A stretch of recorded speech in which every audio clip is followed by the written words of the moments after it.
नमस्कार दोस्तों, बहुत बहुत स्वागत है आप सबका एक बार फिर से हमारे YouTube चैनल जिसका नाम है एस्ट्रो नॉलेज में।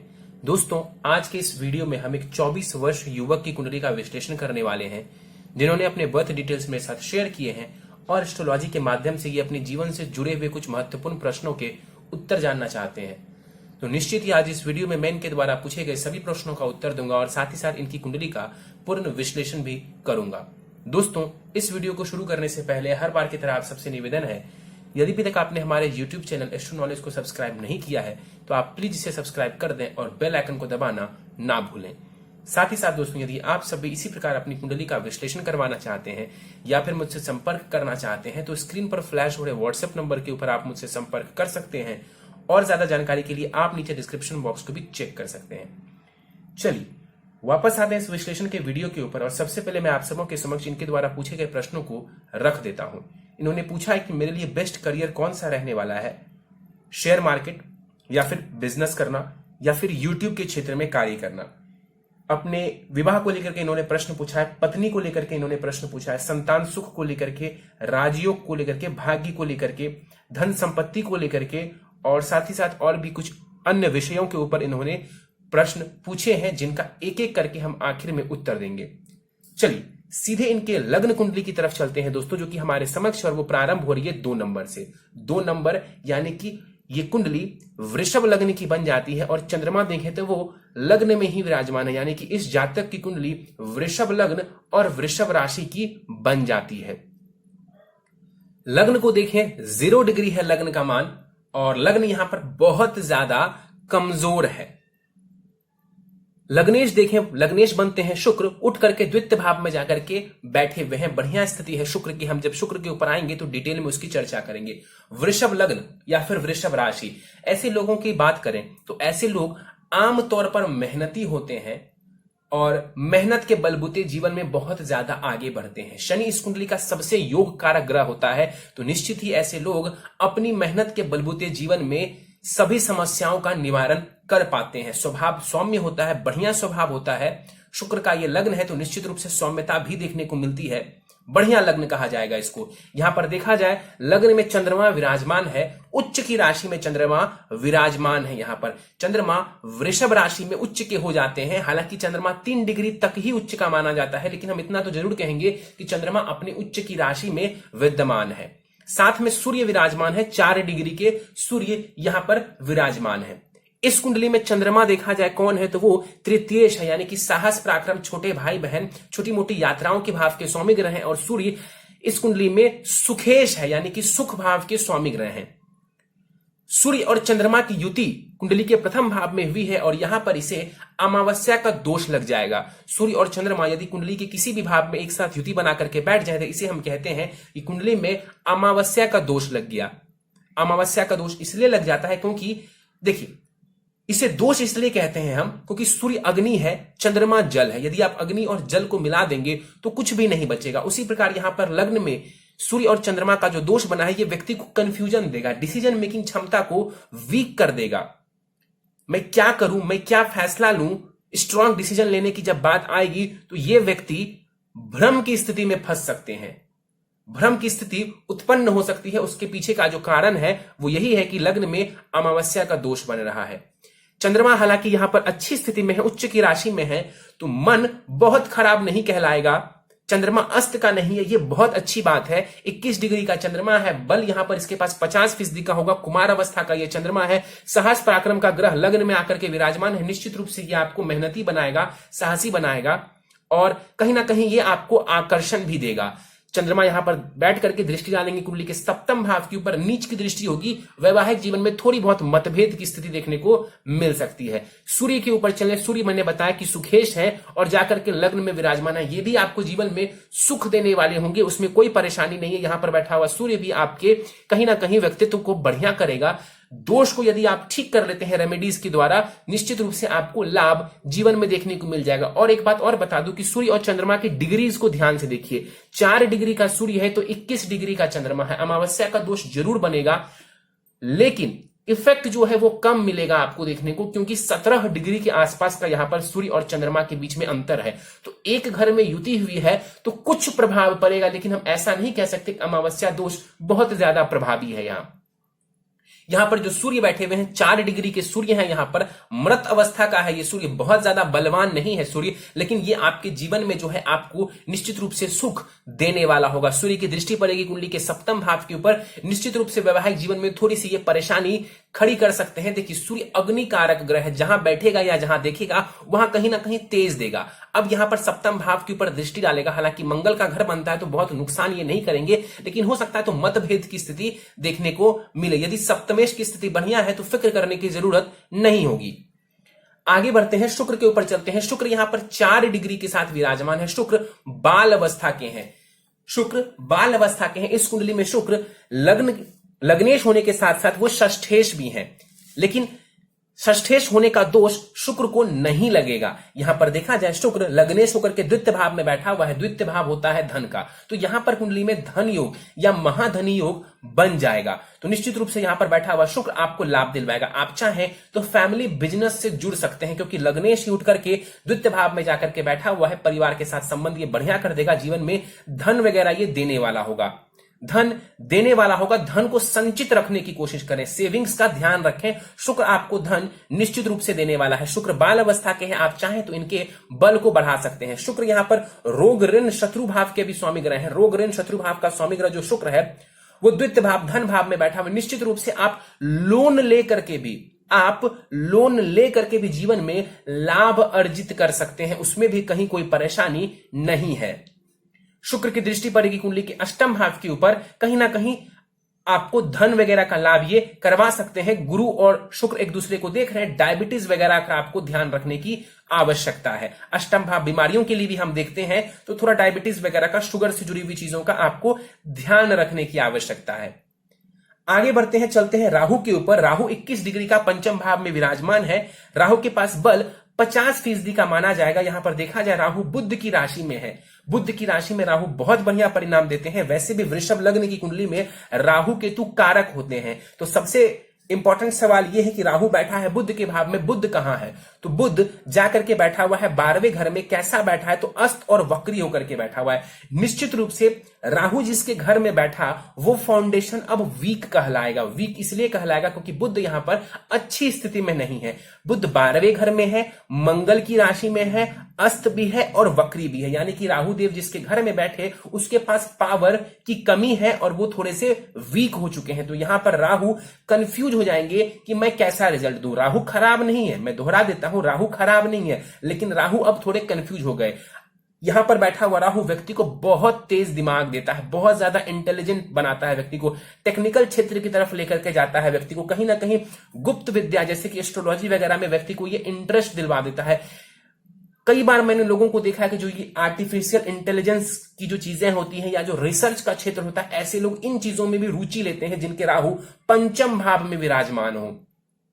तो ये बढ़िया स्थिति है। बुध को यदि आप बेहतर कर लें तो शिक्षा में भी राहु आपको लाभ दे देगा, संतान संबंधित सुखों में भी ये आपको लाभ दे देगा। तो बुध को बेहतर करें, राहु को छेड़ने की बहुत ज्यादा आवश्यकता नहीं है इस कुंडली में। बुध को बेहतर कर लेंगे तो पंचम भाव से जुड़े हुए पॉजिटिव रिजल्ट्स आपको देखने को मिलने लगेंगे। राहु की दृष्टि पड़ेगी कुंडली के नवम भाव के ऊपर, हायर एजुकेशन वगैरह में भी लाभ करवा देंगे और विदेश की यात्राओं का भी योग बना देंगे।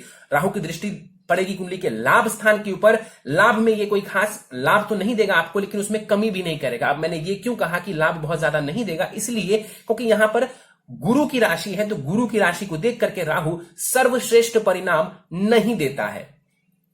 राहु की दृष्टि पड़ेगी लग्न के ऊपर, उच्च की दृष्टि पड़ेगी तो कहीं ना कहीं ये आपके दिमाग को, आपके ब्रेन को और ज्यादा शार्प करने वाले होंगे, जुगाड़ू प्रवृत्ति का आपको बना सकते हैं और यहां पर आपको ज्ञान भी देगा। राहु इंटेलिजेंस को बढ़ाएगा, लेकिन सूर्य और चंद्रमा दोनों को ही देखेगा तो मन को भ्रम की स्थिति में डाल सकता है, उसका आपको ध्यान रखने की आवश्यकता है। आगे बढ़ते हैं, गुरु के ऊपर चलते हैं। गुरु कुंडली के अष्टम भाव में विराजमान है, 23 डिग्री का गुरु है, वक्री होकर के अष्टम भाव में विराजमान है। यहां पर गुरु 50% के बलाबल के साथ जो है विराजमान है, वृद्ध अवस्था का गुरु है। कैसा रिजल्ट दे जाएगा? देखिए इस कुंडली में गुरु अष्टमेश है और लाभेश है, मारक ग्रह है। गुरु अष्टम भाव में बैठे हुए हैं वक्री होकर के। वक्री होने से यहां पर इनकी शुभता में कमी आ जाएगी, थोड़ी परेशानी दे सकते हैं। यहां पर बैठा हुआ जो गुरु है कहीं ना कहीं लाभ में कमी करेगा, क्योंकि लाभेश है आपका, ये लाभेश जाकर के अष्टम भाव में बैठ गया, लाभ में थोड़ी कमी करेगा। स्वास्थ्य का आपको ध्यान रखने की आवश्यकता है, पेट से जुड़े हुए रोगों का आपको ध्यान रखने की आवश्यकता पड़ेगी। और यहां पर से जो गुरु दृष्टि डालेंगे कुंडली के 12वें घर के ऊपर, खर्च वगैरह बढ़ाएंगे, विदेश की यात्राएं करवाएंगे। गुरु की दृष्टि पड़ेगी द्वितीय भाव के ऊपर, धन वगैरह ये देने वाला होगा, लेकिन सेविंग्स का ध्यान रखिए। गुरु की दृष्टि पड़ेगी कुंडली के चतुर्थ भाव के ऊपर, सुख भाव के ऊपर, तो सुखों में भी ये थोड़ी बहुत वृद्धि ही करेंगे, नुकसान नहीं करेंगे। अब मैंने ये क्यों कहा कि थोड़ी बहुत वृद्धि करेंगे, क्योंकि वक्री है तो सर्वश्रेष्ठ रिजल्ट नहीं दे जाएंगे। आगे बढ़ते हैं, चलते हैं कुंडली के लाभ स्थान की तरफ। शनि और केतु यहां पर युति बनाकर के कुंडली के लाभ स्थान में विराजमान है। 10 डिग्री का शनि है, 21 डिग्री का केतु है। सबसे पहले मैं आपको बता दूं कि शनि और केतु यहां पर युति बना करके जो बैठे हुए हैं, श्रापित दोष का निर्माण हो रहा है। कुंडली के लाभ स्थान में श्रापित दोष का निर्माण हो रहा है, ये वीक पॉइंट बनता है। अब देखिए लाभेश जो है ना, वो ऑलरेडी जाकर के अष्टम भाव में विराजमान थे, तो मैंने बोला लाभ में थोड़ी कमी कर देगा गुरु। एक पॉइंट मैं आपको गुरु से जुड़ा हुआ बता देता हूं, जो कि कहना छूट गया, वो ये है कि गुरु अष्टमेश है और अष्टम भाव में ही विराजमान है, तो निश्चित रूप से गुरु विपरीत राजयोग बना रहे हैं। गुरु विपरीत राजयोग बना रहे हैं, इसका मतलब है कि यदि आप मेहनत करते हैं तो जीवन में आपको गुरु सफलता देंगे। गुरु यहां पर रिसर्च वगैरह के क्षेत्र में आपको सफलता देंगे, एस्ट्रोलॉजी वगैरह में भी आपको इंटरेस्ट दिलवा सकते हैं। लेकिन हाँ, इतना तो जरूर है कि लाभ में कमी हो जाएगी। अब शनि और केतु यहां पर विराजमान है, श्रापित दोष बन रहा है, तो थोड़ी परेशानी लाभ को लेकर के देखने को मिल सकती है। 11वें भाव से हम मित्र को भी देखते हैं, फ्रेंड सर्कल को देखते हैं, और यहां पर श्रापित दोष कहीं ना कहीं आपको उनसे परेशानी हो सकती है। आपका जो नेटवर्क सर्कल है, चाहे वो आपके ऑफिस का नेटवर्क सर्कल हो या आप फ्यूचर में जब भी काम वगैरह करें, तो जो नेटवर्क सर्कल है, जो कलीग्स हैं आपके, वो बहुत ज्यादा आपको लाभ नहीं देने वाले होंगे। थोड़ी परेशानी आपको हो सकती है, धोखा वगैरह मिल सकता है, इसका आपको ध्यान रखने की आवश्यकता है। यदि आपसे कोई बड़ा भाई या बहन है, उसके साथ संबंध भी ये खराब कर सकता है, उससे आपको बचने की आवश्यकता है। शनि देखा जाए तो 10 डिग्री का शनि है, बल इसके पास 50% का होगा। शनि यहां पर देखें तो ये वृद्ध अवस्था के हैं, सम राशि बनती है। शनि इस कुंडली में सबसे योग कारक ग्रह है, मैंने आपको बताया था, वो नवमेश है, यानी कि वो भाग्येश है आपके, और वो कर्मेश भी है। भाग्येश और कर्मेश दोनों ही शनि है इस कुंडली में, तो वो सबसे योग कारक ग्रह बनेंगे। अब भाग्येश उठ करके लाभ भाव में जाकर के बैठ जाए, ये भी बहुत ज्यादा धन वगैरह देते हैं, धन देता है ये भी। थोड़ा बहुत उपाय कर लेंगे, लाभ की स्थिति जीवन में देखने को मिल जाएगी। कर्मेश उठ करके अपने से द्वितीय यानी कि लाभ स्थान में गया हुआ है। जीवन में आप जो भी कार्य करेंगे उससे शनिदेव आपको बहुत ज्यादा धन लाभ देने वाले हैं। शापित दोष के नेगेटिव रिजल्ट्स को आप दूर कर लीजिए, इसका निवारण करवा लीजिए, आपको बहुत ज्यादा लाभ देखने को जीवन में मिल जाएगा। 11वें घर में शनि यदि इंडिपेंडेंट होकर के बैठ जाए तो कहते हैं बहुत सर्वश्रेष्ठ रिजल्ट देते हैं। शनि ही नहीं, शनि, केतु, राहु, मंगल, सूर्य या फिर कोई भी कुंडली का ग्रह यदि 11वें भाव में बैठता है तो वो बढ़िया ही रिजल्ट देता है। पापी और क्रूर ग्रह तो बहुत बढ़िया रिजल्ट देते हैं लाभ स्थान में, लेकिन यहां पर शनि केतु की युति थोड़ी सी परेशानी खड़ी करने वाली होगी, क्योंकि ये साथ में बैठ गए। शनि की दृष्टियों की बात करें तो शनि की दृष्टि पड़ेगी कुंडली के लग्न के ऊपर, और लग्न के ऊपर जो दृष्टि पड़ेगी तो ये आपके बनते हुए कार्य में थोड़ा डिले उत्पन्न करेगी। देखिए मित्रवत दृष्टि जरूर है तो बहुत ज्यादा डिले नहीं देंगे शनिदेव, लेकिन कहीं ना कहीं ये आपको मैच्योरिटी देगा, कार्य में डिले देगा। चंद्रमा को देखेगा, मन को भटकाएगा, सूर्य को देखेगा, कॉन्फिडेंस को ये कम कर सकता है। शनि की दृष्टि पड़ेगी कुंडली के पंचम भाव के ऊपर, शिक्षा, संतान संबंधित ये आपको लाभ देंगे यदि आपने इसे श्रापित दोष को हटवा लिया। और शनि की जो दसम दृष्टि है वो पड़ेगी कुंडली के अष्टम भाव के ऊपर, तो आप श्रापित दोष को हटवा लीजिए। शनि आपके आयु में भी वृद्धि कर देगा, स्वास्थ्य संबंधित आपको लाभ दे जाएगा। केतु के ऊपर चलते हैं। केतु यहां पर 21 डिग्री के साथ 50% बलाबल के साथ विराजमान है। इस राशि में केतु बढ़िया परिणाम देते हैं, लेकिन गुरु को देखिए कहां है, तो गुरु जाकर के अष्टम भाव में बैठ गए, ये बहुत शुभ नहीं कहा जाएगा। तो यहां पर केतु बहुत सर्वश्रेष्ठ परिणाम नहीं दे पाएंगे। जैसा कि मैंने आपको राहु के बारे में बोला था कि राहु बैठा तो अच्छा है, अच्छी राशि में बैठा है, लेकिन बुध की स्थिति अच्छी नहीं है, तो राहु बहुत बढ़िया परिणाम नहीं दे पाएंगे। उसी प्रकार केतु यहां पर अच्छा बैठा है, लेकिन गुरु की स्थिति बेहतर ना होने की वजह से ये सर्वश्रेष्ठ परिणाम नहीं दे जाएंगे। फिर भी यहां पर यदि आप शापित दोष हटवा लेते हैं तो यहां पर बैठा हुआ केतु लाभ वगैरह की स्थिति बना देगा, लाभ वगैरह में आपको वृद्धि करवा देंगे। नहीं तो कहीं ना कहीं लाभ में कमी, आपस में जो आपके नेटवर्क सर्कल वाले लोग हैं वो आपको परेशानी खड़ी कर सकते हैं। आपके बड़े भाई बहन यदि हैं उनके साथ संबंध आपके खराब हो सकते हैं। केतु की दृष्टि पड़ेगी कुंडली के तीसरे भाव के ऊपर, और तीसरे भाव के ऊपर दृष्टि डाल करके कहीं ना कहीं ये छोटे भाई बहन के साथ भी मतभेद की स्थिति, कम्युनिकेशन संबंधित परेशानी खड़ी कर सकते हैं आपके लिए, और साथ ही साथ आपको छोटी मोटी यात्राओं से बहुत ज्यादा लाभ नहीं लेने देंगे अपनी दशांतर दशा में। केतु की दृष्टि पड़ेगी कुंडली के पंचम भाव के ऊपर, निश्चित रूप से एस्ट्रोलॉजी जैसे विद्याओं में ये आपको इंटरेस्ट दिलवाएगा, अध्यात्म की तरफ आपको रुचि दिलवा सकते हैं, और इन चीजों में आपको लाभ भी करवाएगा। केतु ज्ञान भी देता है, तो ज्ञान संबंधित ये आपको लाभ करवाने वाला होगा। और केतु की दृष्टियों की बात करें तो केतु की जो नवम दृष्टि है वो पड़ेगी कुंडली के अष्टम भाव के ऊपर, उच्च की दृष्टि पड़ेगी। समझिएगा ध्यान से, उच्च की दृष्टि पड़ेगी तो केतु कोई नुकसान नहीं करेगा, लेकिन ये जब तक श्रापित दोष वाला केतु है तब तक ये नुकसान करेगा। जैसे ये श्रापित दोष से बाहर आ जाएगा, परेशानी खत्म हो जाएगी या कम हो जाएगी। तो निवारण जरूरी है उसका निवारण करवा लेंगे, परेशानी काफी कम हो जाएगी। नहीं तो जीवन में कुछ हो या ना हो, लाभ में तो निश्चित रूप से ये कमी करने वाला है। चलिए आगे बढ़ते हैं, 12वें घर के ऊपर चलते हैं। 12वें घर में दो ग्रह युति बनाकर के बैठे हुए हैं, मंगल और बुध। मंगल को देखें, यहां पर मंगल विपरीत राज्यों की स्थिति बना रहा है, क्योंकि वो 12वें घर के स्वामी ग्रह और 12वें घर में ही विराजमान है। तो ये अच्छी स्थिति है कि मंगल विपरीत राज्यों बना रहा है। मंगल देखा जाए इस कुंडली में कौन है, तो वो सप्तमेश है और द्वादशेश है। सप्तमेश है और द्वादशेश है, तो मारक ग्रह बने इस कुंडली में मंगल। और मंगल यहां पर देखा जाए विवाह भाव का स्वामी ग्रह है, पत्नी भाव का स्वामी ग्रह है, और यहां से देखा जाए तो षडाष्टक दोष बना करके बैठा हुआ है। षडाष्टक दोष यानी कि यहां से 6 घर और यहां से 8 घर दूर मंगल बैठे हुए हैं। इसे कहते हैं कुंडली में षडाष्टक दोष का बन जाना। तो मंगल का 12वें घर में बैठना विवाह के लिए अच्छा नहीं है, और 12वें घर में बैठा हुआ मंगल आपको मांगलिक भी बनाता है। लेकिन मंगल यहां पर अस्त है और गुरु की दृष्टि भी मंगल के ऊपर पड़ रही है, तो काफी हद तक ये मांगलिक दोष कम हो जाएगा, या फिर आप कह सकते हैं कि भंग हो जाएगा। मांगलिक दोष भंग हो जाएगा क्योंकि मंगल अस्त का भी है, और दूसरा गुरु की दृष्टि मंगल के ऊपर पड़ रही है। 18 डिग्री का ये मंगल जरूर है, लेकिन अस्त का है तो दृष्टि का बल नहीं होगा इसके पास, और इसके पास जो अपना खुद का बल है वो भी काफी कम हो जाएगा। तो यहां पर मंगल विदेश वगैरह जाने पर आपको थोड़ा बहुत लाभ दे सकते हैं, लेकिन अस्त का है तो यहां पर मंगल बहुत ज्यादा कोई योग या फिर विपरीत राजयोग का भी कोई बहुत ज्यादा परिणाम आपको नहीं देने वाला है। बुध को देखें, बुध यहां पर 12वें घर में विराजमान है, शत्रु के घर में बैठे हुए हैं, शत्रु की राशि में बैठे हुए और शत्रु के साथ ही बैठे हुए। मंगल को अपना सबसे बड़ा शत्रु मानते हैं बुध, और उसी के घर में जाकर के विराजमान है। तो यहां पर बुध का बैठना अच्छी स्थिति नहीं है। बुध इस कुंडली में देखा जाए पंचमेश है और धनेश है। इस कुंडली का एक कारक ग्रह है बुध, और जाकर के 12वें घर में बैठा हुआ, और कैसा बैठा है तो 28 डिग्री का बुध है, वक्री भी है और अस्त का भी है, यानी कि मृत भी है, अस्त भी है और वक्री भी है। ये बहुत बढ़िया स्थिति नहीं है। कहीं ना कहीं धन को लेकर के थोड़ी परेशानी नजर आ रही है। धन भाव का स्वामी ग्रह खर्च भाव में जाकर के बैठा हुआ है, तो एक्सपेंसेस को ये बढ़ाने वाला होगा, तो सेविंग्स का आपको ध्यान रखने की आवश्यकता है। इसके अलावा देखा जाए तो पंचम भाव होता है शिक्षा संतान का, उसके स्वामी ग्रह विदेश भाव में चले गए, नुकसान और खर्च भाव में चले गए, तो उस सुख में भी कमी देखने को मिलेगी, शिक्षा संबंधित परेशानी भी देखने को मिल सकती है। तो बुध को आपको बेहतर जरूर करना है। बुध आपके लिए बहुत इंपॉर्टेंट ग्रह है, मैं उपाय बताने वाला हूं ताकि आप बुध को बेहतर कर सके। बुध के पास भी यहां पर दृष्टि नहीं होगी, वक्री है बुध, कंफ्यूजन की स्थिति जीवन में यह आपको देने वाला है, इससे सावधान रहने की आवश्यकता पड़ेगी आपको। चलिए, यह था आपकी कुंडली में ग्रहों का विश्लेषण, और सीधे चलते हैं आपके दशाओं के ऊपर। दशा आपकी चल रही है राहु की, फिलहाल राहु की महादशा आपको 26 अगस्त 2022 तक रहने वाली है।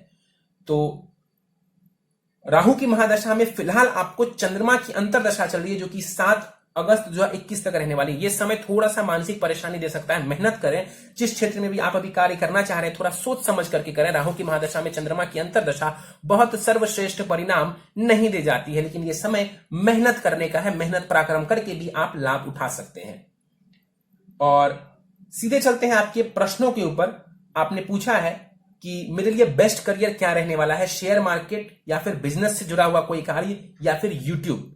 देखिए, यूट्यूब के क्षेत्र में आप अच्छा कर सकते हैं, इसमें कहीं कोई दो राय नहीं है। आप यूट्यूब से जुड़ सकते हैं। शुक्र आपका बढ़िया है, राहु भी पंचम भाव में है, तृतीय जो चंद्रमा है वो लग्न में विराजमान है। आप यूट्यूब वगैरह से जुड़ सकते हैं, धन अर्जित कर सकते हैं, इसमें कहीं कोई परेशानी नहीं है। शुक्र धन भाव में जाकर के विराजमान है, आप यूट्यूब से जुड़िए, कोई दिक्कत परेशानी नहीं है। शेयर मार्केट की जहां तक बात है, मैं आपको बहुत ज्यादा सलाह नहीं देने वाला हूं। देखिए, राहु निश्चित रूप से पंचम भाव में बैठा हुआ है, लाभ स्थान को देख रहा है, राहु ही आपको इंटरेस्ट दे रहा है कि आप इन चीजों में जाएं, स्टॉक मार्केट में जाएं, पैसे लगाएं, शेयर मार्केट में पैसे लगाएं। शुक्र भी द्वितीय भाव में लाभ देगा और गुरु भी अष्टम भाव में कहीं ना कहीं ये योग बना रहा है। लेकिन पंचमेश जो है ना वो 12वें घर में जाकर के बैठा है। धनेश जो है उसकी स्थिति वीक है, मैं बुध की बात कर रहा हूं। इसके अलावा लाभ स्थान का स्वामी ग्रह गड्ढे में चला गया और जो लाभ स्थान है वहां पर शनि केतु का शापित दोष बन रहा है। तो निश्चित रूप से मैं आपको शेयर मार्केट में जाने से रोकूंगा। जहां तक बात बिजनेस की है, बिजनेस आप कर सकते हैं। किन क्षेत्रों से जुड़ा हुआ बिजनेस करें? आंख बंद करके आप शुक्र से जुड़े हुए क्षेत्र में पैसा लगा सकते हैं, आपको लाभ मिलेगा। कौन कौन से क्षेत्र? तो होटल मैनेजमेंट में आप पैसे लगा सकते हैं। इसके अलावा गारमेंट्स, कपड़ों से जुड़ा हुआ व्यवसाय कर सकते हैं। परफ्यूम्स से जुड़ा हुआ व्यवसाय, किसी भी लग्जरियस आइटम्स से जुड़ा हुआ व्यवसाय आप कर सकते हैं। सॉफ्टवेयर वगैरह के क्षेत्र में आप पैसे लगा सकते हैं, उसमें भी आपको लाभ देखने को मिल जाएगा। चलिए, इसके बाद इन्होंने पूछा है लव लाइफ को लेकर के। देखिए, आपको सतर्क रहने की जरूरत है। यहां पर राहु बैठा हुआ है, निश्चित रूप से आपको ये इन क्षेत्रों में लेकर के जाएगा। प्रेम संबंध बन सकते हैं, लेकिन पंचमेश की स्थिति थोड़ी बेहतर कर लीजिए। यदि आपको प्रेम संबंध में सफलता चाहिए तो बुध को बेहतर कर लीजिए, नहीं तो परेशानी खड़ी हो सकती है। या तो रिलेशनशिप ब्रेक हो जाए, टूट जाए, धोखा मिल जाए, इसके चांसेस ज्यादा नजर आ रहे हैं। तो बुध को बिना ठीक किए ये स्थिति बढ़िया नहीं है। और तो और शापित दोष वाले शनि केतु की दृष्टि कुंडली के पंचम भाव के ऊपर पड़ रही है, तो धोखा मिलने का चांस ज्यादा बनता है। लव मैरिज के योग या फिर अरेंज मैरिज के योग, देखिए लव मैरिज के योग कुछ हद तक तो नजर आ रहे हैं। आप लव मैरिज भी कर सकते हैं या फिर अरेंज मैरिज के भी योग कुछ हद तक है। ज्यादा चांसेस लव मैरिज का है। मैं फिर से दोहरा देता हूं, लव मैरिज के चांस काफी ज्यादा है। आपने पूछा है कि क्या मेरी पत्नी लॉयल होंगी या फिर नहीं होंगी। देखिए, इसके लिए मैं आपको एक ही बात कहने वाला हूं कि कुंडली मिलान करके ही ये बात पता चलेगी। यदि ये कुंडली बहुत जबरदस्त होती तो मैं निश्चित रूप से आपको कह देता कि हाँ, पत्नी लॉयल होंगी। डरा नहीं रहा हूं आपको। देखिए, गुरु की दृष्टि पड़ रही है कुंडली के अष्टम भाव के ऊपर, ना ही किसी बहुत ही ज्यादा शुभ ग्रह की दृष्टि पड़ रही है आपकी कुंडली के सप्तम भाव के ऊपर। मंगल भी डैमेज है, जो इस घर का स्वामी ग्रह है। चंद्रमा की दृष्टि नीच की है। केतु की दृष्टि भले ही उच्च की पड़ रही है, लेकिन वो शापित दोष वाला केतु, और केतु अपने आप में मेलेफिक है। सूर्य की दृष्टि जरूर पड़ रही है, जो कि विवाह में बहुत ज्यादा कारगर नहीं होते हैं। तो निश्चित रूप से कुंडली मिलान आपके लिए जरूरी है, तब जाकर के आप इन चीजों के ऊपर कुछ कह सकते हैं या फिर आप बता सकते हैं। संतान सुख की मैं बात करूं, संतान सुख बढ़िया मिलेगा आपको। बस बुध को बल दे दीजिए, बुध को बल दे दीजिए। यहां पर राहु के बैठे होने से आपको डरने की आवश्यकता नहीं है, लेकिन बुध को बलवान करिए, नहीं तो परेशानी आएगी। राजयोग की बात करें तो मैंने बताया कि शुक्र यहां पर एक प्रकार से धन योग बना रहा है या महाधनी योग बना रहा है। गुरु विपरीत राजयोग बना रहा है और मंगल भी विपरीत राजयोग की स्थिति यहां पर बना रहे हैं।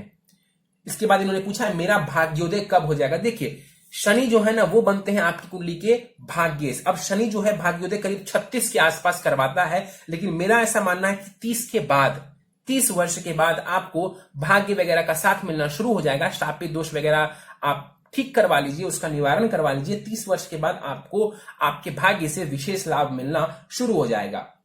इसके बाद इन्होंने पूछा है करोड़पति बनने के योग है या फिर नहीं है। देखिए, शुक्र काफी हद तक आपको मदद कर रहा है। बुध को बलवान करिए। मैं बिल्कुल ये आपको नहीं बोलने वाला हूं कि आप करोड़पति बन ही जाएंगे। मैंने कभी किसी को नहीं बोला है ऐसी बातें, लेकिन इतना है कि महाधनी योग है, आप लाभ उठा सकते हैं। जो कमियां हैं कुंडली में वो मैं आपको बता रहा हूं, तो उन कमियों को दूर करके आप अच्छा खासा धन कमा सकते हैं।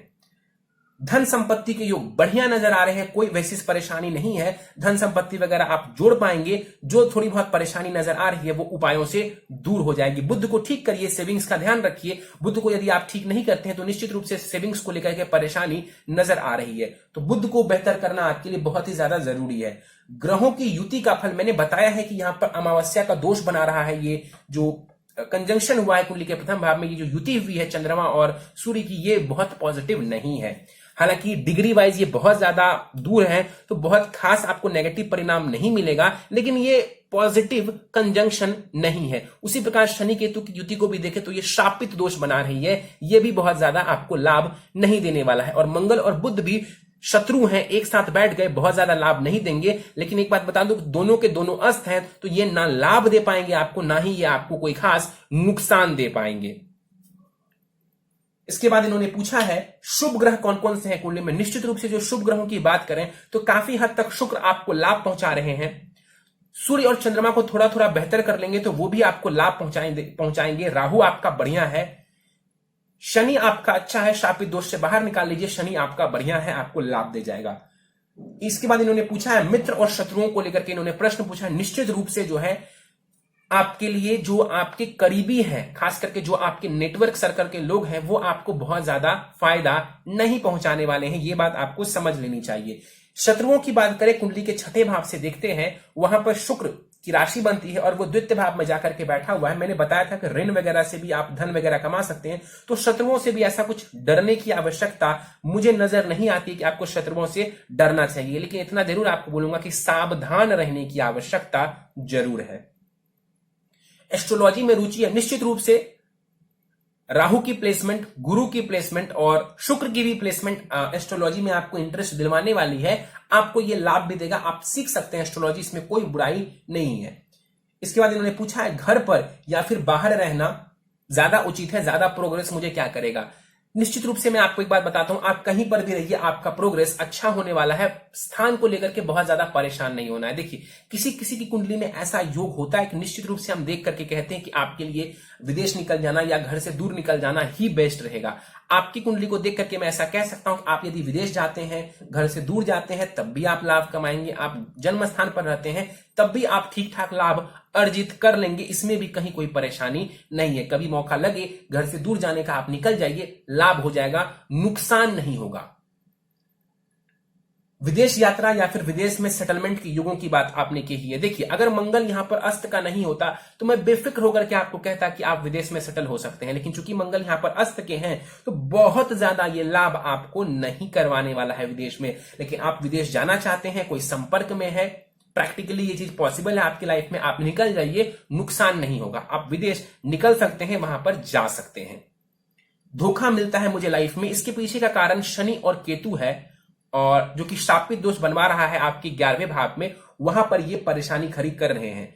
खर्च बहुत होता है मेरा। देखिए खर्च के पीछे का कारण ये है, देखिए द्वितीय भाव जो है ना वो धन का है, सेविंग्स का है, और लाभ स्थान है कुंडली का 11वां भाव, लाभ स्थान डैमेज्ड है। अब धन भाव दिख तो रहा है अच्छा क्योंकि शुक्र बैठे हुए हैं, लेकिन इस घर के स्वामी ग्रह बुध बनते हैं, वो जाकर के खर्च के भाव में, नुकसान के भाव में, लॉस के भाव में बैठे हुए हैं, अस्त वक्री और मृत होकर के शत्रु की राशि में। तो कैसे आपको लाभ मिलेगा जीवन में, कैसे आपकी सेविंग्स होंगी, तो निश्चित रूप से बुद्ध को बेहतर कर लेंगे तो लाभ देखने को मिल जाएगा। चलिए तो ये था आपकी कुंडली में ग्रहों का विश्लेषण और आपके प्रश्नों का उत्तर। उपाय पर जाने से पहले आपकी नवमांश कुंडली मेरे सामने है, उसके कुछ पॉइंट्स मैं आपको समझा देता हूं। देखिए नवमांश कुंडली में देखा जाए तो विवाह को लेकर के थोड़ी परेशानी नजर आ रही है, विवाह में जो है अनबन की स्थिति थोड़ी बहुत नजर आ रही है, तो आपको निश्चित रूप से कुंडली मिलान करना जरूरी है। शनि आपका वहां बहुत अच्छा है, उच्च का हो रहा है, अच्छी स्थिति है। इसके अलावा देखा जाए बाकी ग्रह गुरु शुक्र ये सब की स्थिति भी बढ़िया नजर आ रही है। तो मेजरली मैं आपको एक ही बात बता सकता हूं कि शनि बेहतर हो रहा है, इसका मतलब है कि आपको आगे आने वाले समय में करियर वगैरह से बहुत ज्यादा लाभ मिलने वाला है। और विवाह को लेकर के जहां तक बात है, कुंडली मिलान आपके लिए अनिवार्य है, अनिवार्य है। सीधे उपाय के ऊपर चलते हैं। प्रथम उपाय है आपके लिए पन्ना रत्न धारण करना है। 7 रत्ती का पन्ना आपको करीब धारण करना है, दाहिने हाथ की सबसे छोटी उंगली में आप इसे धारण करेंगे, सोने अथवा चांदी की अंगूठी में, शुक्ल पक्ष के बुधवार के प्रातः काल को। अगला उपाय है आपके लिए नित्य ओम राम राहवे नमः, ये राहु का मंत्र है, इसका 108 बार आपको जाप करना है राहु की महादशा तक, उसके बाद आपको जाप नहीं करना। नित्य हनुमान चालीसा एवं बजरंग बाण का आपको पाठ करना चाहिए, इससे आपको लाभ की स्थिति देखने को मिल जाएगी। और नित्य ओम गंग गणपतये नमः, गणेश जी का ये मंत्र है, इसका भी आपको 108 बार जाप करना चाहिए। यदि संभव हो, पॉसिबल हो, तो हर बुधवार मंदिर जाकर के गणेश जी के दर्शन करने चाहिए। संभव हो तो उन्हें दुर्वा भी आप चढ़ा सकते हैं, घास जिसको कहते हैं दुर्वा भी आप उन्हें अर्पित कर सकते हैं। अगला उपाय है आपके लिए शापित दोष निवारण पूजा। शनि केतु का जो शापित दोष बन रहा है किसी ब्राह्मण के द्वारा, आपको इसका निवारण करवा लेना चाहिए, इससे आपको लाभ की स्थिति देखने को जीवन में मिल जाएगी। और एक आखिरी सलाह है आपके लिए, यदि जीवन में कंफ्यूजन की स्थिति बहुत ज्यादा हो, अगर ऐसा होता है, वैसे तो पन्ना रत्न धारण करने के बाद आपको निश्चित रूप से लाभ मिलेगा, यदि कंफ्यूजन वगैरह ज्यादा बढ़ने लगे तो कहीं ना कहीं ये अमावस्या दोष भी अपना प्रभाव दिखा रहा है, आप ऐसा समझ सकते हैं। तो फिर आप हर सोमवार को जो है शिवलिंग के ऊपर जल दूध से अभिषेक कर सकते हैं और नित्य प्रातः भगवान सूर्य को अर्घ भी दे सकते हैं, इससे आपको उन चीजों में भी लाभ की स्थिति देखने को मिल जाएगी। तो दोस्तों ये था इस 24 वर्ष युवक की कुंडली का विश्लेषण। यदि आपको हमारा ये कुंडली विश्लेषण का वीडियो पसंद आया तो आप इसे लाइक करें, शेयर करें। अभी तक आपने हमारा YouTube channel astro knowledge subscribe नहीं किया है तो आप प्लीज इसे सब्सक्राइब कर दें और बेल आइकन को दबाना ना भूलें। साथ ही साथ दोस्तों, यदि आप सब इसी प्रकार अपनी कुंडली का विश्लेषण करवाना चाहते हैं या फिर मुझसे संपर्क करना चाहते हैं तो स्क्रीन पर फ्लैश हो रहे व्हाट्सएप नंबर के ऊपर आप मुझसे संपर्क कर सकते हैं। और ज्यादा जानकारी के लिए आप नीचे डिस्क्रिप्शन बॉक्स को भी चेक कर सकते हैं। इस वीडियो में फिलहाल इतना ही दोस्तों, आप सबका बहुत बहुत धन्यवाद।